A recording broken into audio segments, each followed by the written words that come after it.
बहुत मजबूती से आगे बढ़ाना चाहते हैं। अब क्योंकि हम डॉक्टर अंबेडकर के लोग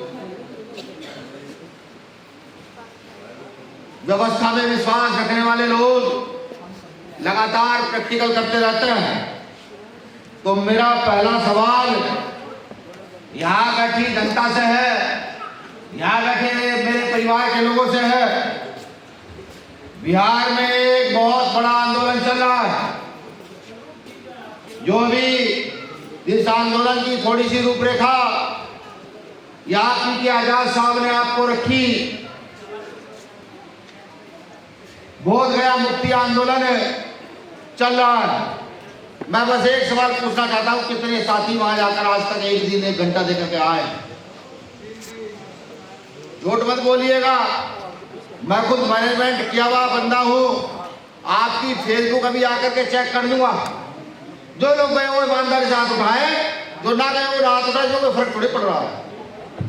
मैं तो सिर्फ एक शीशा आपको दिखाना चाहता हूं, एक शीशा। 1 2 3 4 5, मैं 50 लोग मान लेता हूं यहाँ बैठे जो साथी हैं, कि 50 साथी वहां उस आंदोलन में उस आंदोलन का हिस्सा बनने गए। भाई मुझसे जरूरी बात है तो फोन पर है, वरना यहाँ से बात चलेगा। मैं तो सिर्फ आपको एक आईना दिखा देना चाहता हूं कि ये लोग बड़ी बड़ी बातें करते हैं, बड़ा बड़ा दम भरते हैं, जिनके पुरखों ने इस देश में अपनी मेहनत का लोहा अपनाया,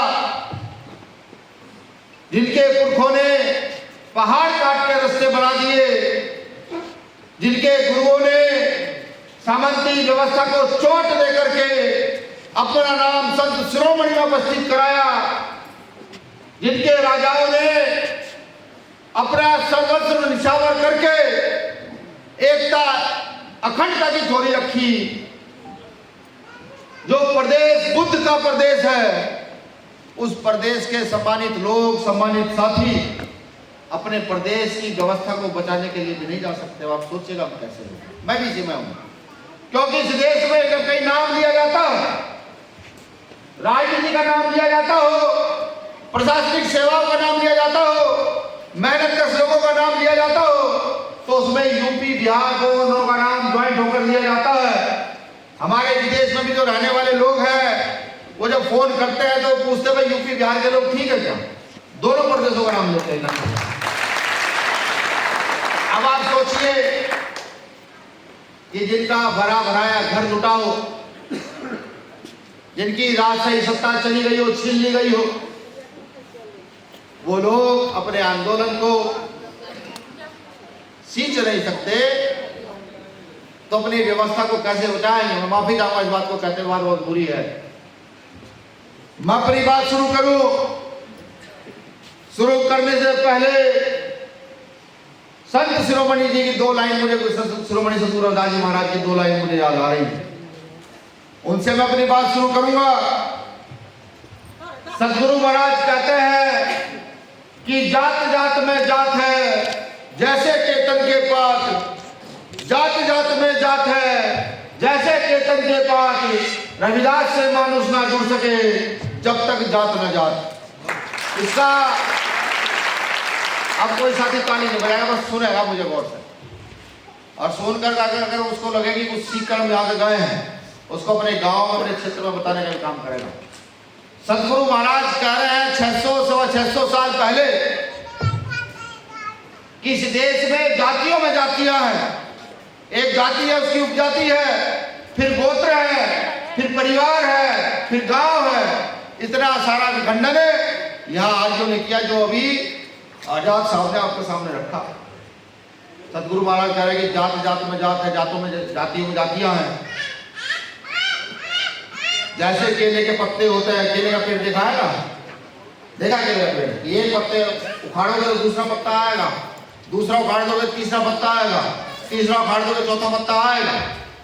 ये तो केले का पेड़ है, केले का पेड़ खत्म हो जाएगा लेकिन पत्ता खत्म नहीं होगा। वो कहते हैं कि मुझसे तब तक कोई नहीं मिल सकता जब तक वो अपनी जातियों को एक साइड ना रख दे। अब चूंकि ये बिहार है, यहाँ जब जब बहुजन सत्ता स्थापित होने की बारी आती है तो यहाँ पासवान किया जाता है, पासी किया जाता है, चमार किया जाता है, धोबी किया जाता है, कहार किया जाता है, या मूसर किया जाता है, मांझी किया जाता है, यहाँ यादव अहीर गडरिया किया जाता है, या अन्य जो जातियां हैं उनके नाम ले लेकर के अपनी जातियों के गुट तैयार किए जाते हैं, लेकिन बहुजन सत्ता स्थापित नहीं होने दी जाती। ये अब हमें समझना होगा कि किस प्रकार से हमें आगे बढ़ना है। मैं अपनी बात शुरू करूं, बात शुरू करने से पहले बहुजन समाज में जन्मे सभी संतों, गुरुओं, महापुरुषों को नमन करता हूं।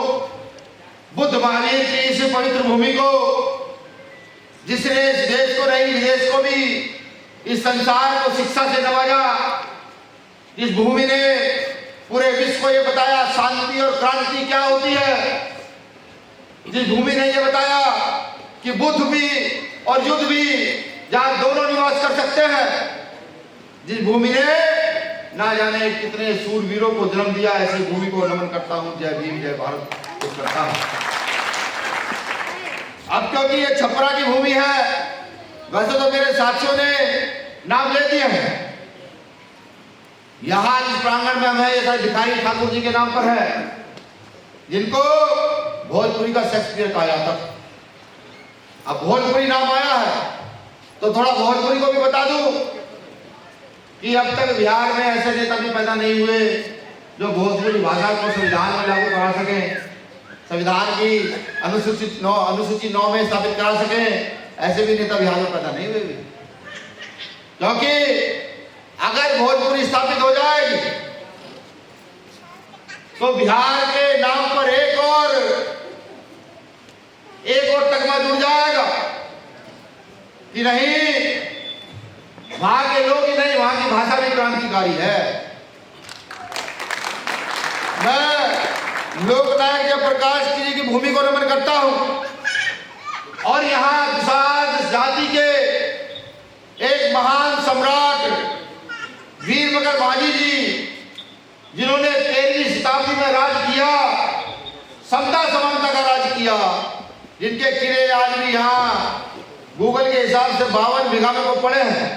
मुझे लगता है कि 52 नहीं, बहुत ज्यादा भूमि होनी चाहिए, उसमें पड़े हैं। मैं उनको भी नमन वंदन जय भीम करता हूं।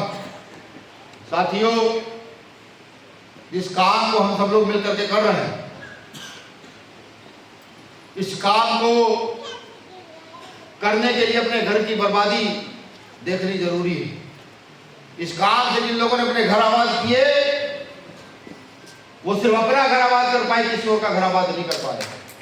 लेकिन जिन्होंने अपने घर बर्बाद किए, उनके फोटो पर आज हम माला चढ़ाते हैं, उनके नाम का आज हम गीत गाते हैं, भजन उनके नाम से करते हैं। आप सब लोगों ने हिंदी भाषा पढ़ी होगी। हिंदी भाषा में कुछ रस आते हैं, रस जैसे वीर रस, जैसे श्रृंगार रस, इस प्रकार के रस आते हैं। जैसे हमारे साथियों ने अभी आपके बीच खड़े होकर के वीर रस के माध्यम से अपनी बातों को रखा। अंबेडकर आंदोलन क्या है ये बताया, बहुजन मिशन क्या है ये बताया। मैं अपने दोनों साथियों का शुक्रिया अदा करता हूँ। श्रृंगार रस में जैसे एक कभी कोई महिला श्रृंगार करे या कोई पुरुष श्रृंगार करे, उस श्रृंगार को काव्य के रूप में ढालता है और सुंदरता का बखान अपनी कविताओं के माध्यम से करता है, तो श्रृंगार रस करता है। मुझे लगता है कि हम लोगों को भी एक बहुजन रस बना लेना चाहिए। बहुजन रस बनेगा तो ये शोषित वंचित जातियां इकट्ठा होकर के उस बहुजन रस का प्रयोग करना शुरू करेंगी। शायद हम लोगों की आंख खुल जाए, शायद हम नींद से जाग जाएं और अपनी व्यवस्था को स्थापित करने का काम करें। हम भूल गए हैं अपना इतिहास, हम भूल गए हैं सम्राट अशोक का राज, हम भूल गए हैं चंद्रगुप्त मौर्य का राज, हम भूल गए हैं बिंबिसार का राज, वो हमारे पुरखों का राज, वो हमने भुला दिया। ये बिहार है, यही वो इस देश का विश्व का केंद्र है जहां बुद्धों का बड़ा राज स्थापित हुआ, जहां तक बुद्ध पैदा हुए, जहां बुद्ध का ज्ञान पैदा हुआ, जहां नालंदा जैसे विश्वविद्यालय खड़े हुए, जहां इन प्राकृतिक, इन भौगोलिक विरासतों को तोड़ा भी गया। ये वही बिहार है। आज के नेता अफसोस होता है कि प्रधानमंत्री विदेश जाते हैं, कहते हैं बुद्ध की भूमि से आया हूं, और जब यहाँ पर बुद्ध के लोगों की जान बचाने की बात आती है तो कभी 1-2 दिन पहले प्रधानमंत्री जी यहाँ आए, 300 मूसर बस्तियां यहाँ की राजधानी पटना से उजाड़ दी गई, 150 घर। अभी बेगूसराय में था, कहां था कल मैं? नवादा में, सॉरी बेगूसराय में था ना आपके जिले में, मुजफ्फरपुर में 150 दलित बस्तियों के घरों में आग लगा दी गई। अभी मुख्यमंत्री की यात्रा चल रही है, महिलाओं से जबरदस्ती कहलवाया जा रहा है कि सुविधाएं मिल रही है, लेकिन जब मुझे पता लगा मुख्यमंत्री जी की यात्रा तो हमारे दलित पिछड़ों के घर उजाड़ कर पूरी हो रही है, तो अंदर ही अंदर मन रोने लगा। ये सोचने लगा कि जिनके पुरखों ने इतना बड़ा संघर्ष किया, आज उनकी औलादें आराम से टीवी और बीवी में घर खुश है। बुरा मत मानिए, मैं माफी आप लोगों से पहले ही मांग लूं कि उत्तर प्रदेश के तो पश्चिम की भाषा, अक्खड़ भाषा, बैकुंठ की भाषा और फिर मेरे किए गए कटाक्ष हो सकता है आपके हृदय में चुभे, आपको बुरे लगे, लेकिन सच्चाई सुनने का मादा हर किसी में होना चाहिए। मैं जब अपने पुरखों की ओर देखता हूं कि रात दिन रोटी नहीं मिली, पूरे दिन मजदूरी की, शाम में रोटी फेंक कर दे दी गई, पानी के लिए लड़ना पड़ा, अधिकार के लिए लड़ना पड़ा। आज उन पुरखों की औलादें जब उनको अच्छे कपड़े पहनने को मिलने लगे, अच्छी रोटी मिलने लगी, आज वो अपने किए गए बाप दादा को अपमान भूल बैठे हैं। उस अपमान का बदला डॉक्टर अम्बेडकर ने थोड़े सा देने का प्रयास किया। आपको लिखित में अधिकार दिए कि इन अधिकारों को समझना और इस देश में मजबूत लड़ाई लड़ना, टुकड़ों में मत बंटना, लेकिन दूसरों ने हमें बांटा और हम बढ़ते चले गए।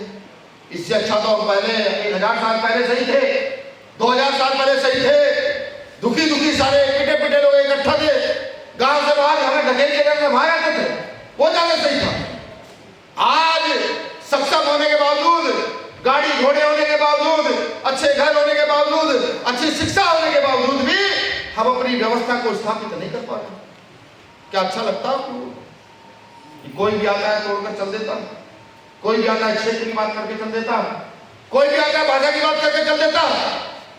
मैं आया 5 साल के बाद मैं आया तो मैंने पूछा अपने साथियों से जो डॉक्टर अम्बेडकर का आंदोलन चलाते हैं, बिहार के क्या हाल है, कि भैया यहाँ के सीनियर नेता ये कहते हैं कुछ बाहरी लोग आ रहे हैं।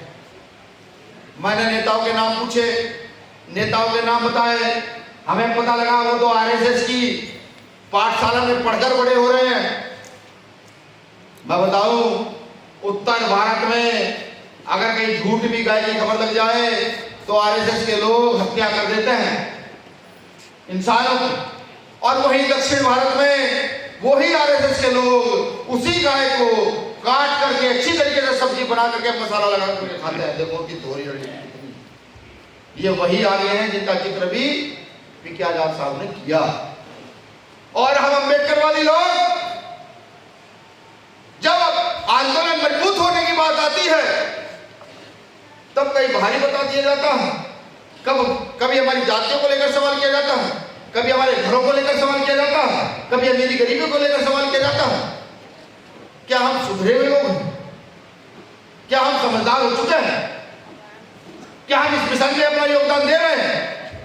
नहीं दे रहे मेरे साथियों। बाबा साहब अम्बेडकर की एक बात मुझे याद आती है।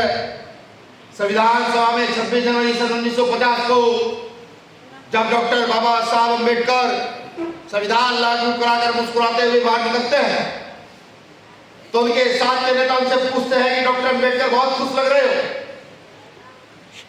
तो बाबा साहब कहते हैं हाँ मैं आज बहुत खुश हूं, आज मैंने रानी का पेट चीर दिया है। अब किसी रानी के पेट से काली शर्ट वाले भैया, ब्लैक कैप वाले भैया अगर मुझसे अच्छी बात कर रहे हो तो यहाँ के बता दो यार, या फिर जो मैं जानकारी दे रहा हूँ वो आपको है तो वो भी बता दो। देखिए थोड़ी बेसब्री इसलिए है कि सब मूवमेंट में ईमानदारी से काम करता है, राजनीति मिलकर काम करता है। ठीक, और जिनके लिए काम करते हैं तो उनका हमें सुनना चाहिए कि भाई क्या क्या है। माफी चाहूंगा आप लोगों से। तो बाबा साहब अम्बेडकर को कहते हैं कि डॉक्टर अम्बेडकर बहुत खुश लग रहे हैं। बाबा साहब कहते हैं हाँ, मैंने रानी का पेट चीर दिया है, अब राजा रानी के पेट से जन्म नहीं लेगा। तो सामने वाले नेता हंसते हुए कहते हैं कि डॉक्टर अम्बेडकर अधिकार तो अपने लोगों को दे चले हो, लेकिन हम भी मजबूत लोग हैं, हम तुम्हारे लोगों को डराएंगे, तुम्हारे लोगों को धमकाएंगे, और अगर तुम्हारे लोग कुछ सीख भी गए तो उनको खरीद करके इस देश में राजा अपना बनाएंगे। ठीक उन्होंने ऐसा ही किया। उन्होंने इस देश में खरीद कर डरा कर राजा अपना बनाया, और हमारे लोग भी गौरवान्वित होकर के चंद पैसे में, चंद खाने में, चंद भाईचारे में उनको राजा बनाते चले गए। कभी ये नहीं सोचा कि खुद राजा बनना। उस सब कैसा नहीं है। गांव में जब प्रधानी सरपंची का चुनाव होता है, ये विधायक का चुनाव होता है, या कोई भी चुनाव होता है, तो एक ठेकेदार हमारे गांव में, हमारे मोहल्ले में आता है और कहता है ये पकड़िए दावत, हमारा साथ दीजिए, और मेरा सीधा बोला समाज की ओर चल जाता है, मुड़ जाता है। क्यों? क्या हमको सुधरना नहीं चाहिए? बिल्कुल सुधरना चाहिए। बाबा साहब अम्बेडकर ने एक बात और कही कि मैं जानता हूं मेरे लोग गरीब हैं, तुम डराओ तो डर जाएंगे। मेरे लोग गरीब हैं, भूख के लालच में हो सकता है वो तुमसे 2 रुपए ले ले या रोटी ले ले पर तुम्हें वोट दे दे, लेकिन ये नस्ल पढ़ लिख कर जब खड़ी होगी और इसमें कुछ लोग खड़े हो जाएंगे तो याद रखना, ये पिटे पिटे लोग, ये शोषित वंचित लोग, ये मजदूर किसान लोग बदमुट्ठी होकर एक खड़ा होकर अपना वर्चस्व, अपना राज स्थापित करने का काम करेंगे। ये डॉक्टर बाबा साहब अम्बेडकर ने उस समय कही। उस समय का एक वाक्य और याद आता है, पुनः का मामला, तो एक ही लाइन बताऊंगा। बाबा साहब अम्बेडकर ने मिस्टर गांधी को भी कहा था, मिस्टर गांधी याद जो करना है कर लो, 20वीं सदी तुम्हारी और 21वीं हमारी। आज सदी कौन सी चल रही है? 21वीं। आज 21वीं सदी के 25 साल पूरे होने को जा रहे हैं, अभी 75 साल बाकी है। अगर 21वीं सदी के आधे में होते होते हम लोगों ने इस सदी को अपना न बनाया या राज स्थापित न किया, तो मुझे लगता है कि हमें पूत कहलाने का अधिकार नहीं है, बेटा कहलाने का अधिकार नहीं है, लायक बेटे हम नहीं हो सकते। और अगर हमने ये काम कर दिया, यहां शोषित वंचित गरीब को स्थापित कर दिया, यहां रोटी कपड़ा मकान की समस्याएं खत्म कर दी, या गली घरों की समस्या खत्म कर दी, तो हम लायक बेटे बनने लायक हो जाएंगे। ये बात आप मेरी लिख कर रख लीजिए। मन बड़ा दुखी होता है।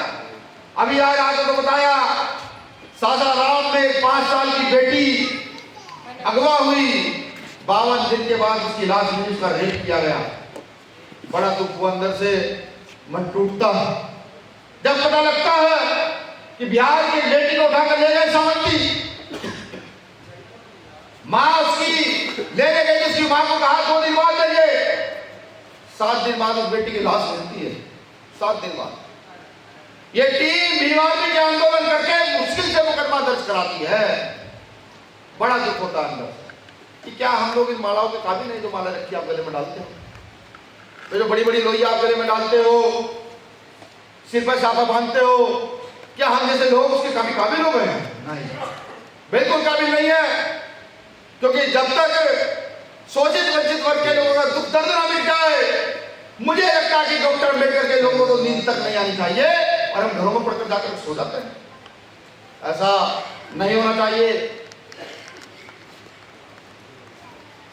यह कोई राजनीतिक भाषण नहीं है, ये वो दर्द है जो पूरे देश में जाकर हम भीमार्मी के लोग महसूस करते हैं, जो हम अपनी कमर पुलिस से पिटवा करके महसूस करते हैं कि पुलिस बिना वजह 50-50 मुकदमे मेरे कार्यकर्ताओं को लगाती और जेल भेज देती है।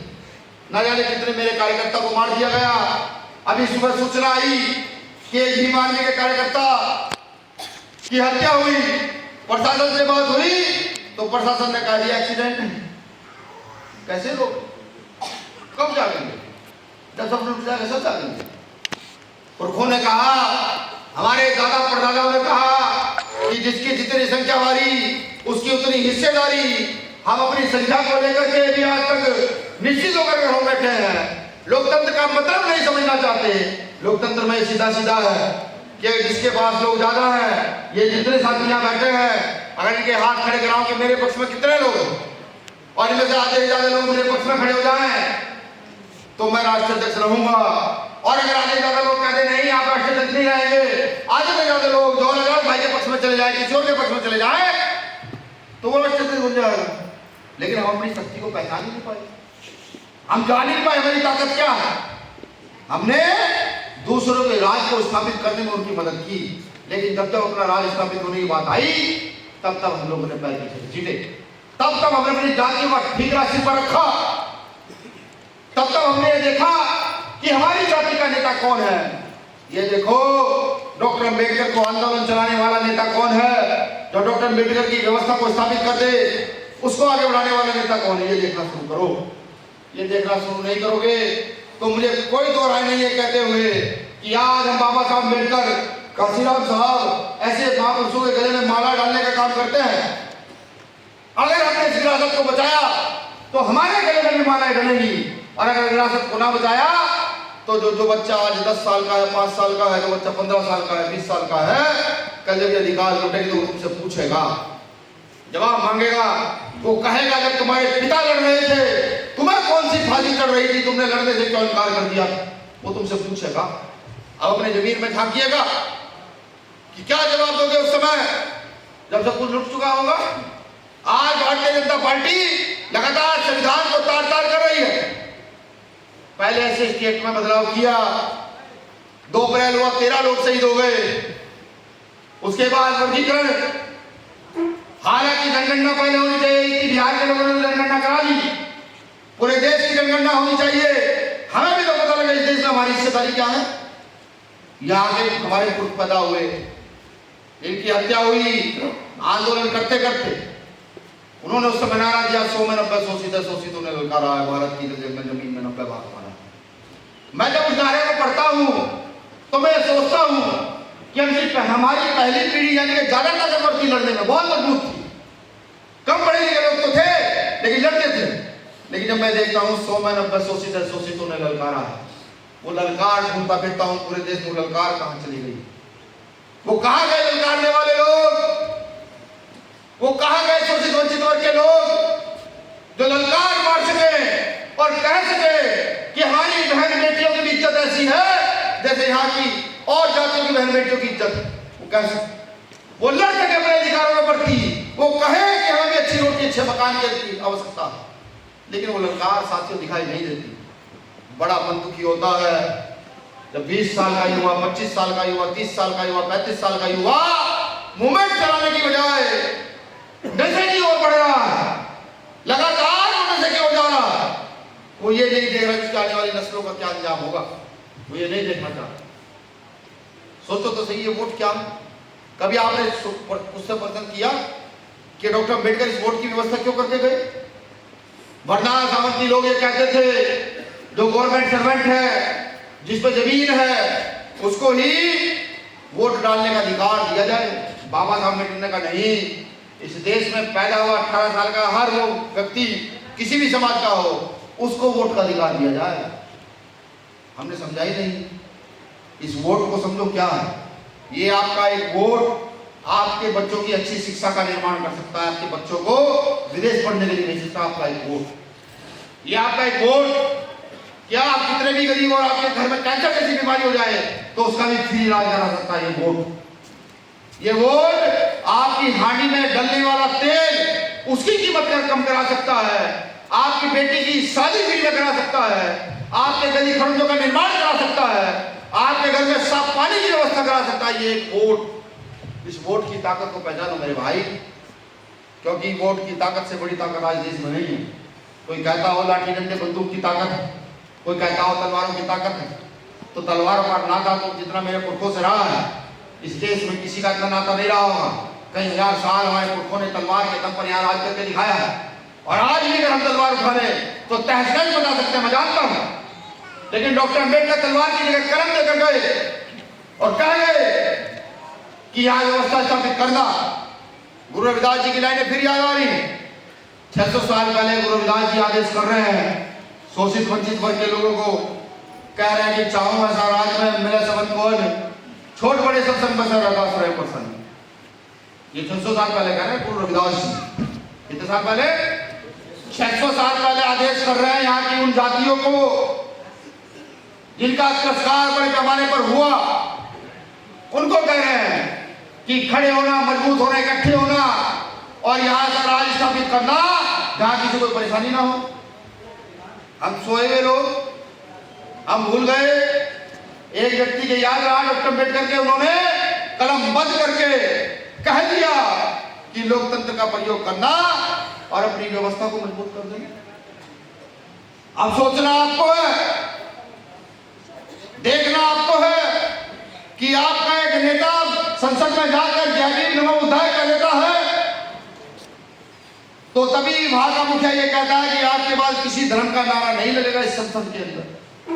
सोचिए, जय भीम नमो बुद्धाय क्या इतना बड़ा शब्द, या ऐसी क्या बुराई है जय भीम नमो बुद्धाय? जय भीम समानता का प्रतीक, बुद्धाय शांति का प्रतीक। वो राम कहे, लक्ष्मण कहे, सीता कहे, वो सारे नारे लगाए, कोई फर्क नहीं पड़ता। लेकिन अगर हमने नारा लगा दिया तो फौरन ये कह दिया गया कि किसी धर्म का यहाँ नारा कभी लगेगा नहीं।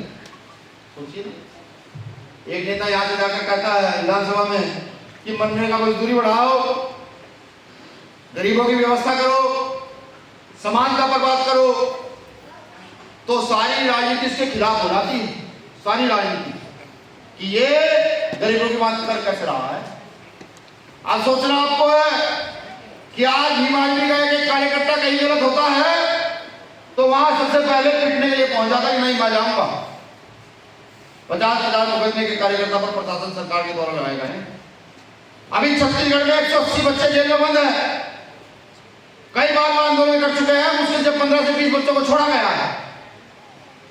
अलग अलग राज्यों में, महाराष्ट्र के परभणी में एक भाई की पुलिस पीट कर हत्या कर देती है। और अगर बिहार की बात करूं, जितनी घटनाएं पूरे देश में होती है उतनी घटनाएं बिहार में एक दिन में हो जाती हैं। ऐसा कोई दिन नहीं जाता जिस दिन बिहार से 2-4 फोन नहीं आते, भैया आज यहाँ क्या हो गया, बलात्कार हो गया, ये हो गया। जानते क्यों हो रहा है?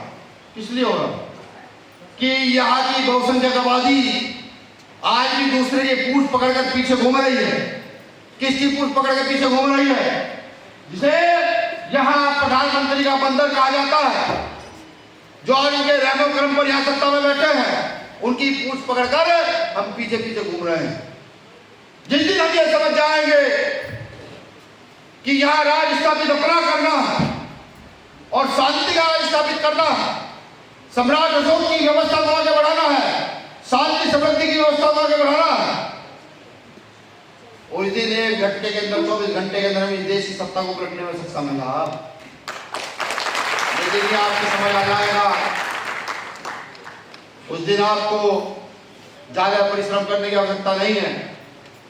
सिर्फ वोट की ताकत, वोट की पावर क्या है और हमारी जनसंख्या। मैंने देखा है, अगर मैं दलितों की बात करूं तो इस देश का कोई गांव मुझे ऐसा नहीं मिला जहां दलित ना हो। कोई भी गांव, केरल कर्नाटक तक घूम आया हूं, कहीं नहीं मिला। फिर इधर से मुस्लिम जो गांव में निवास करते हैं, फिर बैकवर्ड, और यहाँ तो बिहार को अगर काउंट किया जाए तो ये 90% लोगों का प्रदेश है जिसको बाबू जगदेव प्रसाद कुशवाहा कहते थे। अब हम सबको इकट्ठा कैसे होना है ये हमें सोचना है। एक बात ध्यान रखिएगा, अपना घर अपना होता है। अपने घर पर कहावत है कि कुत्ता भी शेर हो जाता है, लेकिन दूसरे का घर दूसरा होता है, वहां शेर भी कुत्ता बन जाता है दूसरे के घर में जाकर। ये बात हमेशा ध्यान रखिए।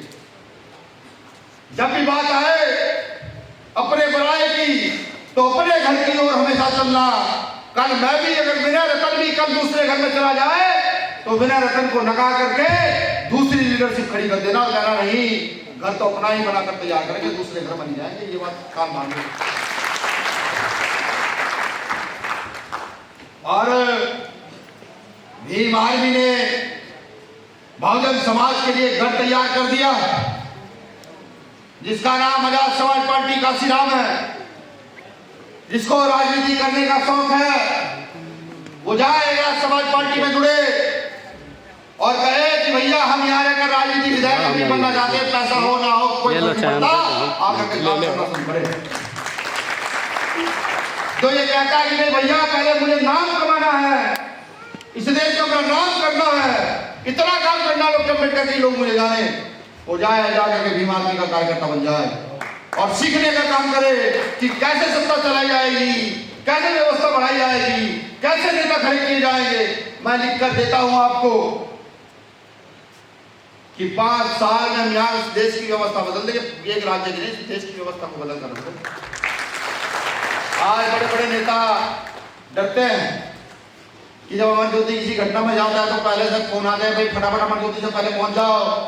जोहर आजाद किसी घटना में जाते हैं तो पहले फोन आते हैं नेता को, तुम उनसे पहले पहुंच जाओ। जैसे ये बहुत बड़े धुरंधर हो गए हैं, इनके जाने से पता नहीं कौन से किले लड़ जाएंगे, लेकिन उनको पता है कि इन लोगों ने अपनी ताकत समझ ली है। जब अमर ज्योति जाएगा तो अमर ज्योति नहीं जाएगा, उसके बाद भीम आर्मी जाएगी। बिहार, मध्य प्रदेश, राजस्थान, हरियाणा, गुजरात, कर्नाटक, इस देश की 24 राज्यों की भीम आर्मी जाएगी। और जब जोहर आजाद जाएगा तो भी इस देश की 24 राज्यों की भीम आर्मी समाज पार्टी के पीछे खड़ी होकर वहां दिखेगी। इसी बात से सरकारें डरने लगी है कि ये पढ़े लिखे लोग इकट्ठा हो रहे हैं, ये शोषित वर्ग के लोग इकट्ठा हो रहे हैं, ये अपने बाप दादाओं के पान का बदला लेना चाहते हैं, ये अपनी विचारधारा इस देश में स्थापित कर देना चाहते हैं। इसलिए वो लोग डर रहे हैं। वो लोग डर रहे हैं कि विधायक का बेटा विधायक अब ये बनने नहीं देंगे भीम आर्मी के लोग। ये फकीर के बेटे को, मजदूर के बेटे को, किसान के बेटे को उठाकर लाएंगे, पढ़े लिखे बच्चे को उठाकर लाएंगे, उसको कहेंगे चल राजनीति कर। जो विधायक जो नेता का बेटा नेता होगा उसका बोरिया बिस्तरा बहुत जल्दी भीम आर्मी बांध कर दिखाएगी। वो चाहे उत्तर प्रदेश हो, वो चाहे पंजाब हरियाणा हो, वो चाहे बिहार हो, वो चाहे छत्तीसगढ़ झारखंड हो, वो चाहे महाराष्ट्र हो, जहां जहां भी डॉक्टर अम्बेडकर के आंदोलन का सहारा लेकर नेताओं ने अपने बच्चों को स्थापित करने का काम किया, या तो वो हमारी की तरह धूम में चल करके हमारी व्यवस्था के लिए, हमारे लोगों के लिए काम करने का काम करेंगे, हमारे लिए न्याय मांगने का काम करेंगे, तो उनकी राजनीति को छोड़ेंगे। और अगर उन्होंने हमारे लिए न्याय मांगने का नाम नहीं किया तो बाबा साहब अम्बेडकर के इस मंच पर ये बिना सिंह संकल्प लेकर कहता कि मेरी टीम और हम सब मिलकर उनकी राजनीति को रस्ते नाबूद करके दिखाएंगे। उनको बताएंगे काशीराम साहब ने कैसे मजदूर किसान को यहाँ विधायक और मुख्यमंत्री बना देने का काम कर दिया, हम भी वही काम करके दिखाएंगे। लेकिन है मेरी कौम के लोगों, ये कहा है किसी ने कि जिसका परिवार साथ उसके साथ जमाना होता और जिसका परिवार साथ नहीं उसके साथ कोई नहीं होता। सेम इसी तरीके से कि अगर मेरे घर में 1 किलो अनाज है तो मैं 2 किलो अनाज पड़ोस से मांग सकता हूं और पड़ोसी भी मुझे हंसी खुशी दे देगा। लेकिन अगर मेरे घर में 1 किलो अनाज नहीं है तो पड़ोसी भी चाहे कितना अमीर है वो मुझे कुछ देगा नहीं। तो मैं पहले अपने परिवार के लोगों से कहना चाहता हूं, क्या मेरे परिवार के लोगों, उठाओ इस नीले झंडे को, उठाओ डॉक्टर अम्बेडकर के नाम को, उठाओ भीम आर्मी के झंडे को, चल पड़ो आंख बंद करके भाई चंद्रशेखर आजाद के पीछे चल पड़ो बंदूकों के साथ। आपकी मुस्लिम समाज के लोग राह देख रहे हैं, आपकी ओबीसी समाज के लोग, मिसली लोग राह देख रहे हैं कि कब दलित समाज खड़ा हो, आदिवासी समाज खड़ा हो और हम लोग इन लोगों के साथ कंधे से कंधा मिलाकर इनको इस देश की राजनीति पर बैठाने का काम करें। अब तय आपको करना है कि आप क्या चाहते हैं। मेरा काम तो डॉक्टर अम्बेडकर के काम को करते करते एक दिन जगदेव प्रसाद कुशवाहा की तरह गोली खा करके मर जाना। हम मिशन भी होगा, सबका काम ये यहाँ सामने बैठे हैं, कुछ नहीं पता कब किसके साथ क्या हो जाए। लेकिन आप सोचो कि अगर काशीराम साहब, जौहर भाई जैसे साथियों को, आजाद जैसे साथियों को तैयार ना करते, क्या आज हम तैयार हो पाते? जब इन्होंने आज हमें तैयार किया तो आपका भी फर्ज है कि आप भी आने वाली नस्लों को तैयार करने का काम करें। मैंने जैसे देखा कि जब यहाँ पर संगठन के वीर रस के गाने चल रहे थे तो हमारे साथी खूब झूम रहे, लेकिन जब सीखने की बात आई तो हमारे साथियों ने कुर्सियां छोड़कर बाहर जाने का निर्णय लिया।